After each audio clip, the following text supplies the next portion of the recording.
Bonjour, donc je suis le docteur Romain Padovani, je suis psychiatre. J'exerce une activité libérale à La Réunion, au Tampon. Et le sujet du cours d'aujourd'hui porte sur la place de l'arrêt du tabac dans le traitement d'un état dépressif caractérisé.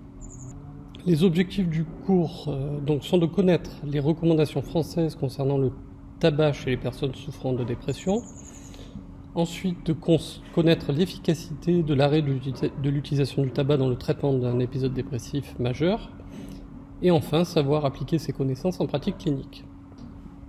Le plan est constitué de la façon suivante: état des lieux des connaissances, recommandations françaises et alertes, application de la prise en charge dans la prise en charge d'un état dépressif caractérisé. Et ensuite, on abordera quelques notions de tabac et de santé publique. Alors en préambule, je présente les chiffres de l'utilisation du tabac en France avec des fumeurs quotidiens, maintenant en 2021, qui représentent un peu moins du quart de la population. On était sur des chiffres beaucoup plus importants en 1986. Un tiers de la population était utilisatrice de façon quotidienne de tabac, et on voit que l'utilisation du tabac a fortement diminué depuis cette période-là, surtout à partir de l'année 2016, avec donc sur cet intervalle de période entre 86 et 2020, ces chiffres, une diminution de 6 millions de personnes fumeuses quotidiennes dans le pays. Donc les psychiatres se sont bien sûr demandé quels étaient les liens entre l'utilisation du tabac et les épisodes dépressifs majeurs. Donc il y a une donnée qui est connue depuis longtemps, là, une étude de 86 qui montrait, mais qui a été répliquée ensuite, que chez les personnes souffrant d'un épisode dépressif majeur, la prévalence de l'utilisation du tabac chez les personnes souffrant de dépression est supérieure à la population générale. Donc on est sur des chiffres qui sont entre 50 et 70% versus, je le disais tout à l'heure, dans les années 86, 33% dans la population générale. Donc on sait que les personnes qui souffrent de dépression sont plus utilisatrices de tabac. Est-ce que le tabac est utilisé à visée antidépressive, ou est-ce qu'il y a une vulnérabilité commune qui est responsable de la dépression et du trouble de l'utilisation du tabac? En 1986, on n'avait toujours pas la réponse. Je présente ici une étude clinique sous la forme d'une méta-analyse qui a été publiée il y a 7 ans, qui évaluait le risque de développer un épisode dépressif majeur chez les personnes fumeuses régulières, et qui a montré, c'est des données connues en fait, je vous le montrerai dans la diapositive d'après, mais qui montre que chez les fumeurs, le risque de développer un épisode dépressif majeur est multiplié par 2 par rapport à la population générale. Alors, est-ce que, pareil, on peut se poser les mêmes questions, est-ce que le tabac est utilisé à visée antidépressive? Est-ce qu'il existe une vulnérabilité commune qui est responsable de ces 2 pathologies, de ces 2 troubles? Encore une fois, en 2014, on n'avait pas encore la réponse. Pour être franc, j'anticipe un peu sur les diapositives suivantes. On ne l'a pas encore, mais il y a quand même eu des données depuis. Donc cette diapositive reprend en fait la diapositive précédente, qui montre que chez les utilisateurs de tabac, le risque de développer un épisode dépressif majeur est plus important. Il est multiplié par 2. On a des chiffres, les chiffres ici qui sont le risque de développer un EDM chez les personnes non fumeuses est de 2,9% et il est de 6,6% chez les personnes fumeuses. Et cette diapositive montre qu'en fait ces chiffres que j'évoquais sur la méta-analyse de 2014 sur la diapositive d'avant sont connus depuis assez longtemps, puisque là on est dans les années 90. Donc cette étude très intéressante de 2019 me semble-t-il, 2014 également. Les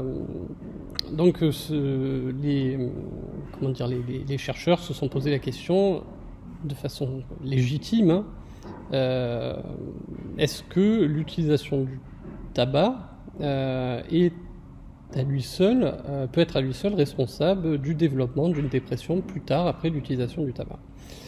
Donc vous imaginez bien qu'il n'y a pas d'études qui ont été faites sur utilisation du tabac versus non-utilisation dans des groupes randomisés, c'est pas possible. Donc l'idée des chercheurs, ça a été de prendre les plus grandes cohortes possibles en méta-analyse de personnes surveillées de façon continue, utilisatrices de tabac ou non, et avec des surveillances de l'humeur, et en faisant des études statistiques spécifiques pour mettre en évidence s'il y a un rapport, pour rechercher donc si l'utilisation du tabac est responsable d'un état dépressif caractérisé. Donc ça, c'est vraiment l'étude la plus ambitieuse qui a cherché à montrer, c'était l'hypothèse principale, que le tabac pouvait être responsable à lui tout seul d'épisodes dépressifs caractérisés, qui a échoué à le montrer, sans pour autant, selon moi, à la lecture de l'article, montrer que l'utilisation, sans pour autant montrer qu'il n'y avait pas de lien entre l'utilisation du tabac et l'apparition d'un état dépressif. Pourtant, les auteurs avaient tendance à conclure que à la lecture de ces résultats, selon eux, il n'y avait pas de lien. Moi, ça me semble un peu compliqué de conclure ça à la lecture de l'article. Je fais donc une parenthèse sur tabac et schizophrénie, donc avec des études là qui sont étalées entre 2015 et 2019. Des études donc des études cliniques plutôt bien faites, dont 2 études de cohorte, une méta-analyse, tendant à chercher si l'utilisation de tabac avait un risque sur le développement de troubles psychotiques. Et en fait, l'ambiance dans la schizophrénie n'est pas la même que pour la dépression dans la littérature. Dans la schizophrénie, les auteurs sont en ce moment beaucoup plus à supposer que le tabac peut à lui seul être un facteur de risque de développement d'un trouble psychotique. Alors autant pour la dépression on est encore dans le doute, mais cette suspicion est toujours là, autant pour la schizophrénie il y a des études qui tendent à le montrer et le doute dans la communauté scientifique semble de moins en moins présent. Je reviens sur la dépression. Donc dans le cadre d'un épisode dépressif, pour les liens entre le tabac et la dépression, je rappelle qu'on a vu que le lien est important. Les personnes qui souffrent de dépression sont plus fumeuses, les fumeurs développent plus d'états dépressifs caractérisés, et donc il y a cette forte suspicion qui n'a toujours pas été montrée dans les recherches que j'ai faites, dans la littérature, que le tabac pouvait être à lui seul responsable de l'apparition plus tard, après l'utilisation du tabac, d'un état dépressif caractérisé. Donc les auteurs, les chercheurs se demandent, et c'est normal, et pas que les chercheurs, les cliniciens aussi, si l'arrêt du tabac a un effet antidépressif ou pas. Avec une ambiance pareille il n'y a pas longtemps, il n'y a pas si longtemps, dans les années 2000, de penser que l'arrêt du tabac avait plus un impact en fait sur la détérioration de l'humeur qu'un impact positif. Mais maintenant qu'il y a ces suspicions que le tabac, les produits dans le tabac sont responsables d'épisodes dépressifs caractérisés, de plus en plus de personnes se sont demandé est-ce que l'arrêt du tabac est efficace pour le traitement de la dépression. Et bien entendu, on ne peut pas faire des groupes de patients, randomisés, chez qui on arrête le tabac versus on continue le tabac. Donc en fait les études qui ont été faites, déjà il n'y en a pas beaucoup, moi ça m'a surpris en faisant la revue de la littérature, il n'y en a pas tellement. Et en fait, moi j'ai trouvé une étude pareille, la plus ambitieuse, et j'en ai pas trouvé d'autres, et je pense pas qu'il y en ait d'autres qui soient aussi significatives. Et ce sont des études donc qui sont ambitieuses parce que pareil, elles reprennent des données de plusieurs études, des études sur lesquelles ont été surveillées chez des personnes fumeuses souffrant de dépression, l'évolution de la consommation de l'utilisation du tabac et l'évolution de la dépression. Donc les conclusions de cette étude sont très intéressantes, même si la méthodologie peut être critiquable. Encore une fois, on n'a pas deux groupes distincts, mais quand même, c'est me semble-t-il le mieux qu'on puisse faire. Et donc à la lecture des résultats de l'étude statistique, les auteurs ont montré que l'arrêt du tabac est efficace pour le traitement de la dépression, donc sur un suivi de 6 mois, et que non seulement il est efficace, mais au calcul de la taille d'effet, l'efficacité est au moins aussi importante, voire plus importante que la prescription d'un traitement médicamenteux. Donc voilà l'état des lieux de la connaissance scientifique sur l'arrêt du tabac pour la prise en charge d'un épisode dépressif majeur. C'est que l'arrêt du tabac, à moins que d'autres études, bien sûr, mieux faites et des conclusions différentes, mais dans l'état actuel des connaissances, l'arrêt du tabac est probablement très efficace, plus efficace que les traitements antidépresseurs pour le traitement d'un épisode dépressif majeur. Donc voilà, là j'ai parlé des connaissances scientifiques actuelles. Quelles sont les recommandations de la Haute Autorité de Santé? Donc les recommandations datent de 2017 et les recommandations portent en fait sur des mesures en dehors des traitements antidépresseurs, sur des mesures hygiéno-diététiques, de vie sociale, assez laconiques. Et il y a une recommandation précise sur ne pas utiliser d'alcool quand on souffre de dépression, et il n'y a pas de données concernant le tabac. Je reviendrai là-dessus sur la diapositive suivante, sur un peu la critique des recommandations de la Haute Autorité de Santé. Donc sur cette diapositive, je précise que les recommandations datent de 2017, donc elles semblent incomplètes, même en 2017, puisque les données que j'ai présentées datent de 2014, en tout cas spécifiquement pour l'utilisation du tabac. Sur cette diapositive, je présente un éditorial qui a été fait par Guillaume Font, que les auditeurs de la psychiatrie au soleil connaissent. Et cet édito, donc, qui datait, me semble-t-il, de la moitié de mi-2019, était très intéressant, puisqu'en fait, il critiquait directement les recommandations de la HAS, en indiquant, d'une part, que le détail de toutes les règles hygiéno-diététiques, activité physique, vie sociale, était quand même assez peu développé par rapport aux connaissances qu'il y avait dans la littérature scientifique, et puis aussi de pointer qu'il était vraiment dommageable, et je pense sincèrement qu'il a raison, et je suis certainement pas le seul, de pointer qu'il était nécessaire d'essayer de diminuer, de contrôler, voire d'arrêter la consommation d'alcool, alors qu'il n'y avait rien sur le tabac, et que ça pouvait sous-entendre que l'utilisation du tabac n'avait pas finalement d'impact sur une maladie aussi invalidante et aussi grave qu'une dépression. Et d'ailleurs, donc sur la diapositive suivante, ici je montre un autre éditorial de Guillaume Font qui datait de la même année mais au début de l'année, où il présentait déjà l'intérêt en psychiatrie d'être parmi les spécialités au devant de la lutte contre l'utilisation du tabac, parce que selon lui il y avait beaucoup d'intérêt pour lutter contre les troubles psychiques à diminuer, à mettre en place des actions pour diminuer l'utilisation du tabac. Donc tout ça pour dire que il se passe des choses en France, et que dans les revues scientifiques, il y a des équipes qui critiquent, et c'est normal, les recommandations nationales, et qui mettent en place des actions pour essayer d'avancer vers ce qui est plus intéressant au niveau du soin, et notamment pour la diminution de l'utilisation du tabac, et précisément chez les personnes qui souffrent d'un état dépressif caractérisé.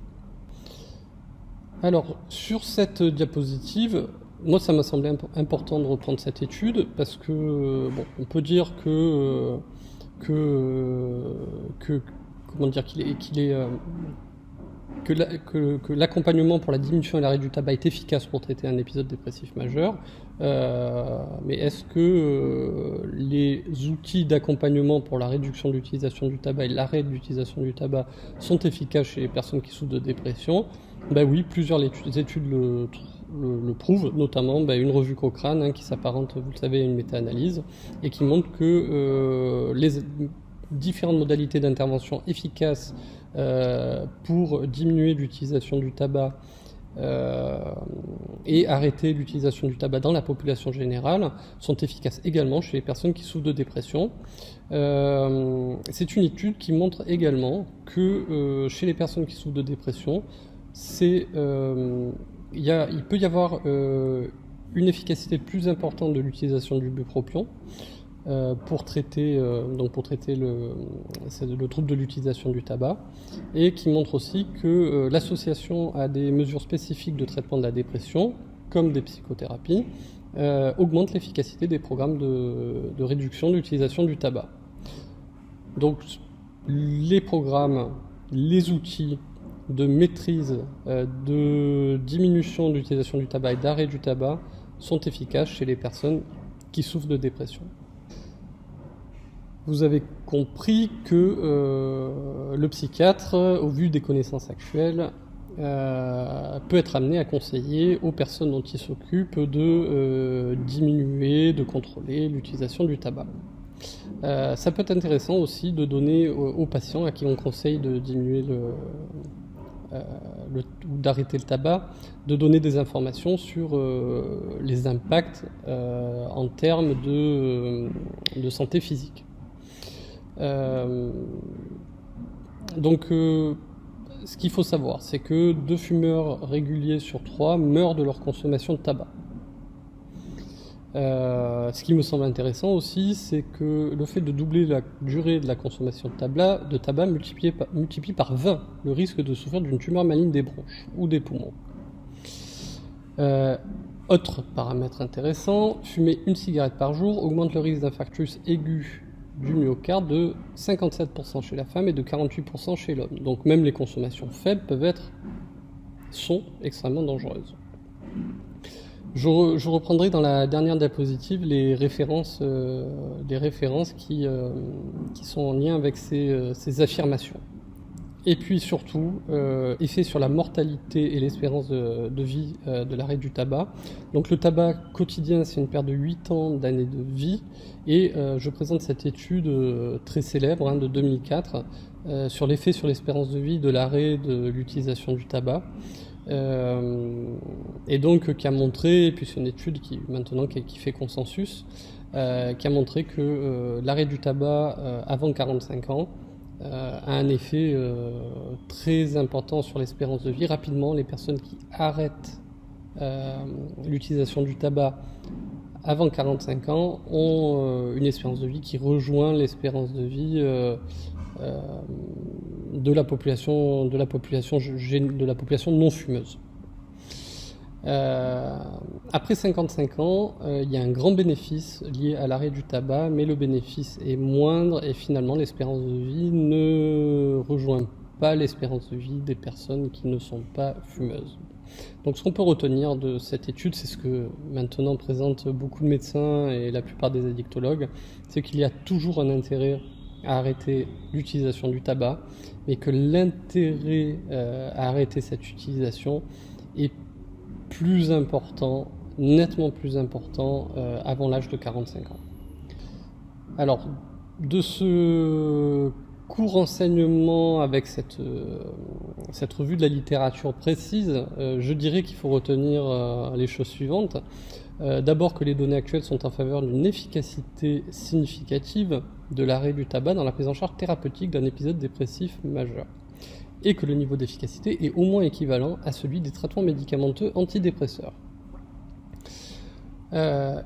Et je rajouterais aussi que l'efficacité se maintient dans le temps, puisque les études à 6 mois montrent qu'il y a un maintien significatif de la rémission de l'épisode dépressif majeur.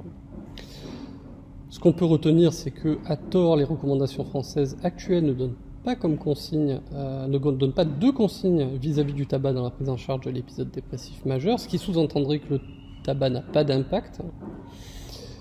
Ce qu'il faudrait retenir aussi, c'est donc qu'en fait, il faut informer le patient qui souffre de dépression, que le patient fumeur, que l'arrêt du tabac est un outil efficace. La diminution et l'arrêt du tabac sont des outils efficaces pour traiter la dépression dont il souffre, et que pour mettre en place ce type de prise en charge, si le psychiatre ne peut pas s'en occuper, et je pense que c'est souvent intéressant de travailler plutôt avec des spécialistes en addictologie, en tabacologie, donc on peut demander à ces professionnels d'accompagner également le patient dans cet objectif, donc dans l'objectif de diminuer, d'arrêter l'utilisation du tabac et donc de traiter la dépression. Et puis retenir enfin que l'arrêt du tabac est un des comportements les plus efficaces sur l'espérance de vie. Comme livre que je conseille, donc j'ai mis le tabagisme de la prévention au sevrage, qui est un ouvrage qui est assez ancien, mais que je trouvais assez pertinent dans l'approche intellectuelle des liens entre le tabac et la dépression. Et donc le livre du professeur Lançon aussi sur conduite addictive et processus de changement, que je conseillerais, je pense, dans tous les enseignements en addictologie, puisqu'il donne une approche intellectuelle que je trouve vraiment non seulement passionnante, mais aussi indispensable pour le médecin. Les repères dans ce livre sur l'approche des problèmes de santé en addictologie, dans leur compréhension et dans leur traitement, est vraiment intéressante et donne des outils vraiment pertinents aux cliniciens. Donc sur cette diapositive, voici les références que j'ai utilisées pour toutes les données je vous présente toutes les références que j'ai utilisées pour toutes les données sur la santé physique, sur tabagisme et santé physique. Donc je vous remercie pour votre attention et je vous dis à bientôt pour un prochain enseignement.